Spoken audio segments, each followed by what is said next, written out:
If you're experiencing pending transfers on Coinbase, it can be frustrating. Follow these steps to troubleshoot and resolve the issue. Step 1. Check network status. Visit the Coinbase status page to see if there are any ongoing issues with the platform or the cryptocurrency network you are trying to use.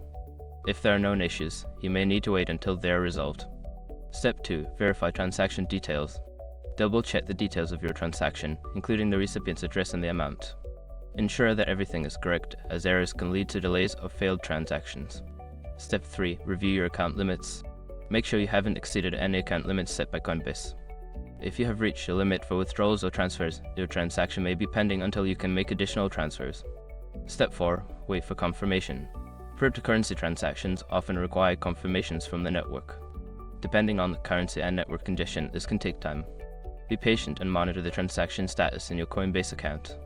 Step 5. Contact Coinbase support.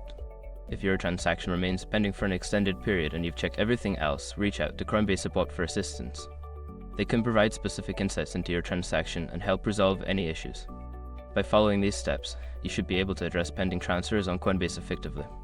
If problems persist, it's always best to consult with customer support for further guidance.